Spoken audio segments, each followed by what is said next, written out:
बिस्मिल्लाहिर्रहमानिर्रहीम वमन यत्तक़िल्लाह यजअल लहू मखरजा सदक़ल्लाहुल अज़ीम।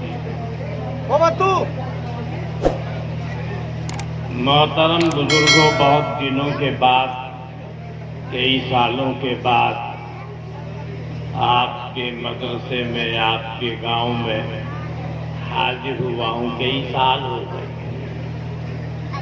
वैसे तो आता तो हूँ पहले से, मदरसे की शुरुआत ही से आता हूँ, मगर दरमियान में कुछ सालों से नहीं आया। अल्लाह का फजलो करम है कि उसने हमें मुसलमान बनाया है, और मुसलमान के माना है फरमा बरदार। फरमा बरदारी किसकी? अल्लाह की। मुसलमान सरदार बमाना फरमा बरदार, और अगर वो अल्लाह की फरमा बरदारी नहीं कर रहा है तो वो इस्लाम के और ईमान के तकाजे को पूरा नहीं कर रहा। झूठ बोलता है, धोखा देता है, गीबत करता है, चुगली करता है, लोगों के साथ बेईमाना करता है, लोगों का माल छीनता है, जेब कतरता है, तो इसका मतलब ये हुआ वो नाम का मुसलमान है, हकीकत में वो इस्लाम को और दीन को बदनाम कर रहा है।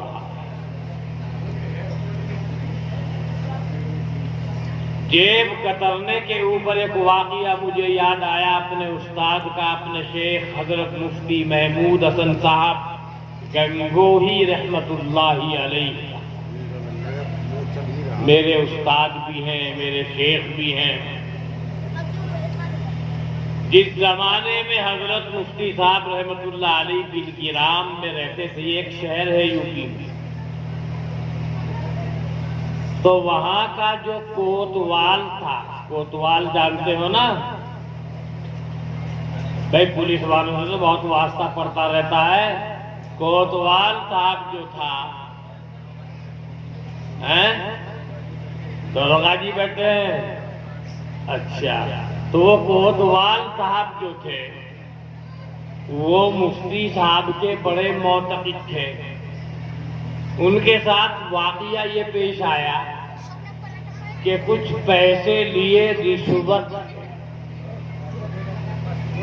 और उस जमाने में टेलीफोन मोबाइल तो है नहीं, लोग तार किया करते थे। सुना होगा आपने, आपने नहीं सुना होगा तो आपके बड़ों ने सुना होगा, तार, टेलीग्राम। तो कोतवाल साहब टेलीग्राम करने के लिए जा रहे थे। रास्ते में किसी जेब कतरे ने कोतवाल साहब की जेब काटी। भाई चोर के यहाँ भी बाज़ दफा चोर आ जाते हैं। जेब कतरों की भी जेब कतर ली जाती है। कोतवाल साहब की जेब काट ली किसी ने, उसमें जो पैसे थे सब खत्म। उसे कोतवाल को बड़ी तकलीफ थी। पैसे जब कहीं जाते हैं, गुम हो जाते हैं, चोरी हो जाते हैं, कट जाते हैं, सभी को तकलीफ होती है।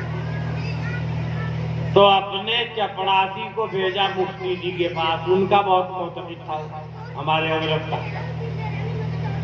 वो उनका चपड़ासी था हकला, इसीलिए शहर में आएगा वो टा डबल आ रहा, टटेली आ रहा, टटेली असल है लफ्ज टेलीग्राम। तो हजरत मुफ्ती साहब शहर में कहेंगे टटेली, क्योंकि वो हकला ऐसे ही करता है। कोतवाल ने कहा अपने चपड़ासी से, मुफ्ती जी के पास जाओ और सारी बात बताओ और तावीज लेके आओ। मेरी जेब कट गई, मेरे पैसे मिल जाएंगे।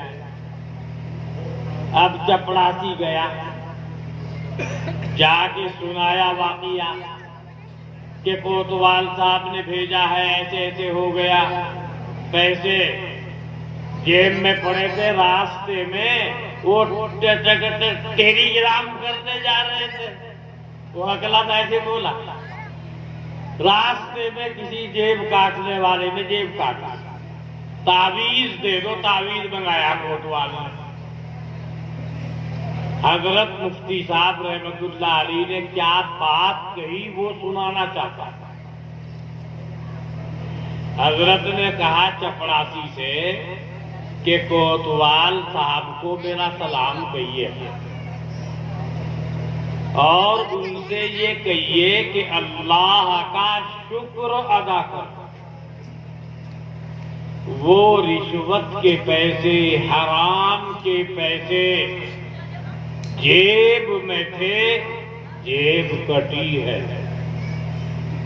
अगर पेट में पहुंच जाते तो पेट कट जाता। ये जुमला था हजरत। जेब में थे, जेब कट गई। अगर पेट में पहुंच जाता तो पेट कट जाता। अब हम अपने बचपन में नहीं सुनते थे कि भाई फुला का पेट कट गया, फुला का पेट कट गया। अब रात दिन यही सुनने में आ रहा है, उसका पेट कट गया, उसका पेट कट गया, फुला हाजी जी का पेट कट गया, फुला मौलवी साहब का पेट कट गया। पढ़ ले भाई और पर हराम। जब हराम पेट में जाएगा पेट तो कटना है, फिर कोई बचा नहीं तो कटेगा। आप लोग हंस रहे ममा नबी बगैर तय है। अगर हराम माल पेट में पहुंच गया तो पेट कटेगा, वो डॉक्टर के पास जाएगा, क्योंकि वो आप हराम तरीके से आया। हजरत मुफ्ती साहब रहमतुल्लाह अलैह ने फिर इस वाक़ये को एक शेर में कहा है, फारसी में है शेर, फारसी जबान में। दीशब अजीब हादिसा दर बिल गिराम रफ, वहां के जेब शाह नए आली मकाम रफ, दरा जमा बमन टटेली गिराम रफ, माले हराम बूद जाए हराम रफ। वो मैंने पहले कहते थे, एक दफा दिल्ली में मौलवियों की एक कॉन्फ्रेंस में मैंने ये शेर पढ़ा तो एक मदनी खानदान के एक बुजुर्ग ने मुझसे पूछा, भाई वो डबल टा कैसी आ रही थी? मैंने कहा जी वो डबल टा इसलिए आ रही थी जो चपड़ासी गया था वहां, वो अगला था, इसलिए वो तेरी गिराज कहते तेरी उसकी तरफ इशारा कर रहे हैं, इसलिए टा डबल हो रही है। दीशब अजीब हादिसा दर बिल गिराम रफ, वहां के जेब शान आली मकाम रफ, दरा जमा बमन टटेली गिराम रफ, माले हराम बूद जाए हराम। इसलिए मेरे मुसलमान भाई, हमें चाहिए हम कुरान को, इस्लाम को, दीन को, ईमान को बदनाम न करें। जो कुरान कहता है, इस्लाम कहता है, दीन कहता है, कहीं आपको कहा कि झूठ बोलो, कहीं आपको कहा गया कि धोखा दो किसी को, कहीं आपको कहा गया है कि किसी की डोर काट लो, नहीं कहा। तो भाई मुसलमान के तो माना फरमा बरदार के हैं, अल्लाह की बात मानने वाला, तो कुरान की बात मानो। वो वाकया सुना होगा आपने शेख अब्दुल कादिर जिलानी रहमतुल्लाह अलैह का, बच्चा है, बचपने के जमाने में शौक हुआ पढ़ाई का, तो बगदाद जाने की ख्वाहिश की अपनी माँ के सामने। उनकी माँ, उनका बाप भी बड़े तमन्ना, खैर माँ ने 40 अशरफियां सिल दी आस्तीन में। और जब वो जाने लगा, पहले जमाने में ट्रेन नहीं थी, ये कारें नहीं थी, रेलें, और लोग काफिले बना बना के सफर करते थे, फिर भी काफिले को भी डाकू लोग लूट लिया करते थे। खैर माँ ने कहा बच्चे से, अब्दुल कादिर थे, कि बेटा मुसलमान हैं हम, मुसलमान झूठ नहीं बोलते, बस एक नसीहत है, अब तुम देखो मुसलमान सुबह से शाम तक झूठ में ही लगा रहता है, देख लो भाई, स्टेज पर बैठकर मुल्ला जी तकरीर करो, जहेज न लियो और सबसे ज्यादा वही मांगो। देख लो, जो लोग स्टेजों पे तकरीर कर रहे हैं कि भाई जहेज ना लो, सबसे ज्यादा वही कहें कार भी चाहिए। भाई तकरीर क्या कर रहा था, डूब के मर जाना। स्टेज पे खड़ा होकर तकरीर कर रहा, जहेज मत लेना। लड़की वाले से अपने लड़की की शादी के वक्त में कहता है कि 12 लाख की गाड़ी चाहिए। लानत है ऐसी तकरीर पर। और ऐसे इस्लाही मुआशरे तकरीर कर रहे हैं। इस्लाही मुआशरा ये हो रहा है कि जो यहूद का काम था कि खुद तो करते नहीं, दूसरों को बता रहे, करके दिखाओ, मुसलमान बनो। मुसलमान झूठ नहीं बोलता। बहरहाल बच्चे को ये कर दी नसीहत। अब वो बच्चा काफिले के साथ हो गया। काफिले के साथ हो गया तो काफिले वालों को लूट लिया डाकुओं ने। एक डाकू इस बच्चे के पास भी आया, आगे कहने लगा बच्चे कि हाँ तेरे पास भी कुछ है क्या भाई, 1 आधा रुपया?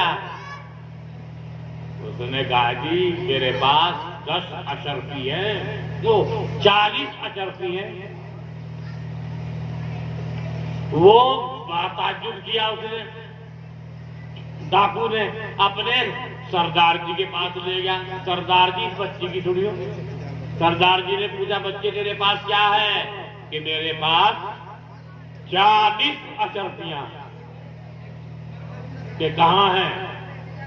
कि आस्तीन में सिरी हुई हैं। डाकुओं के सरदार ने कहा इतनी महफूज जगह पर कि जहां लोगों का ख्याल भी न जा सके, आपने आराम से बता दिया। उसने कहा मैं मुसलमान हूं, तुमने पूछा मैंने बता दिया। मुसलमान झूठ नहीं बोलता। वो सारे डाकू भी मुसलमान थे। वो डाकुओं का सरदार जो था इसकी बात सुनकर रोने लगा और अपने साथियों से कहा देखो ये छोटा सा बच्चा है, इसे इस्लाम का इतना पास है और हम लोग मुसलमान हैं और रात दिन गुनाह कर रहे हैं और अल्लाह के बंदों को तकलीफ दे रहे हैं, उनको लूट रहे हैं, उनका माल छीन रहे हैं। तौबा करो सब। उस बच्चे से कहा सरदार ने हम सब तेरे हाथों पर बैत करते हैं और तौबा करते हैं, आइंदा गलत काम नहीं करेंगे, चोरी नहीं करेंगे, डकैती नहीं डालेंगे, लूट मार नहीं करेंगे। उस छोटे से बच्चे के हाथ पर मुरीद हो गए। अब ये बताओ मुसलमान की रोटी हजम नहीं होती जब तक कि वो झूठ ना बोल ले। बुरा मत मानना, लेकिन वाकई यही है, जब तक धोखा ना दे ले रोटी हजम नहीं होती। जब तक 5-4 फिल्म न देख ले मोबाइल में तो रोटी उसकी हजम नहीं होती। और जब अल्लाह ताला की जानिब से ऊपर से पिटाई हो और जेब कटने की नौबत आती है, बदन कटने की नौबत आती है, तो कहता है ऐ अल्लाह मैं मर गया, ऐ अल्लाह मुझे बचा ले। अल्लाह कहे हम तो बचाने वाले थे मगर क्या करें, अल्लाह तो बचाता है। लेकिन जब लोहे को जंग लग जाता है, देखा होगा लोहार भट्टी में खूब सूरत करे उसे, खूब लाल करके और चिनासियों से पकड़ के बाहर निकाल के वो मोटे मोटे घन बच जाता है उसके ऊपर, ताकि उसका मैल कुचैल खत्म हो जाए और वो बिल्कुल साफ सुथरा हो जाए। ये तो देखा होगा ना मंजर। वही हाल हमारा हो रहा भाई। जंग लग रहा, जर लग रहा, जब जर लगेगा तो भट्टी में तो झुकना पड़ेगा। फिर भाई वो घन भी बजेंगे। अब जब घन बजेंगे, जब रो रहा कि घन बज रहे, भाई जब जंग लगेगा तो घन तो बजना। पहले ही जंग न लगने देते, जंग न लगने देते, इस्लाम को बदनाम न करते, इस्लाम के मुताबिक चलते, तो वो हाल न होता कि तुम कह रहे हो कि मैं दुआ मांग रहा हूं, मेरी दुआ कबूल नहीं होती। बंदा कहता है कि या अल्लाह मेरा हाल देख, हुक्म होता है कि बंदे नामे आमाल देख। हमें क्या कहे, तू तो देख क्या तू कर रहा है, हराम तू खा रहा, हराम तू पी रहा, झूठ तू बोल रहा, शराब तू पी रहा, लोगों को धोखे तू दे रहा, दलाली तू कर रहा, गलत मुखबिरी तू कर रहा, इस्लाम को तू बदनाम कर रहा है, कुरान को तूने छोड़ रखा है, कुरान की तिलावत तू नहीं कर रहा, गर्म सारी बदमाशियों में तू आगे आगे है और अच्छे काम में तू पीछे पीछे है कि नहीं। आदमी कहेगा कि नहीं, मगर मैं नहीं मानने का, मैं देख रहा हूं, और मैं स्टेज पर तकरीर करने वाले मौलवियों को भी देख रहा हूँ, और मगर कुछ है अच्छे लोग, कुछ मगर 99% वही है, कहते हैं कुछ करते हैं कुछ। इसीलिए बजरा भाई, गलती किसी और की नहीं है, गलती हमारी है।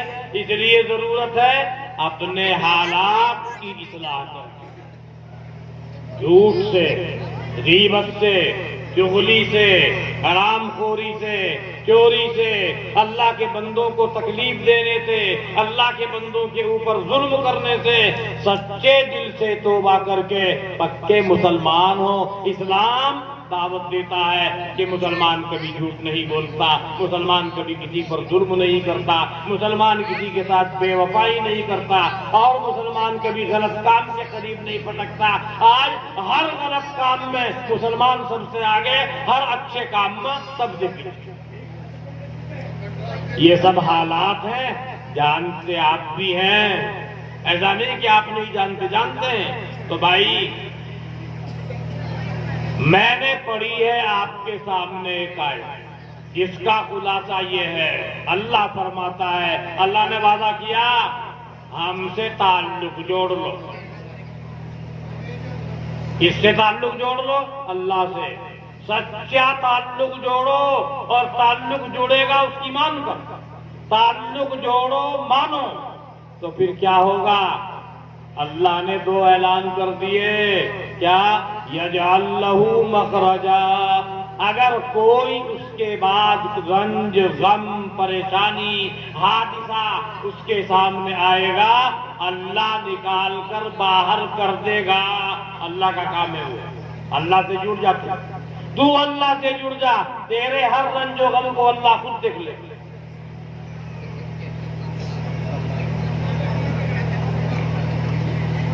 वयर्ज़ुक़हु मिन हैसु ला यहतसिब, ये दूसरा वादा है। ऐसी जगह से अल्लाह ताला रिज़्क़ के दरवाजे खोल देगा। अल्लाह से जोड़, ऐसी जगह से रिज़्क़ के दरवाजे खोल देगा, बंदे को वहम गुमान भी नहीं होगा, वहां से खोल देगा। लिहाजा पूरी तारीख इंसानियत की उठाकर देखो, जिन लोगों ने अल्लाह से ताल्लुक कायम किया, अल्लाह ने पता नहीं कहां से उनको रिज़्क़ के दरवाजे खोले और हलाल दरवाजे खोले। ये 2 वादे हैं अल्लाह के। वमन यत्तक़िल्लाह यजअल लहू मखरजा वयर्ज़ुक़हु मिन हैसु ला यहतसिब। इसलिए हमें चाहिए सच्चे दिल से तौबा करें, पक्के मुसलमान बन जाएं, नमाज पढ़ें, रोजे रखें, कुरान पढ़ें, और कुरान दीन का जो हुक्म है उसके मुताबिक चलें, ताकि अल्लाह खुश हो। अल्लाह खुश होगा, दुनिया की भी कामयाबी हासिल होगी और आखिरत की भी कामयाबी हासिल होगी। अल्लाह ताला हमको पक्के सच्चे मुसलमान बनाए और हमको कुरान पर अमल करने की तौफीक अता फरमाए। आमीन सुम्मा आमीन।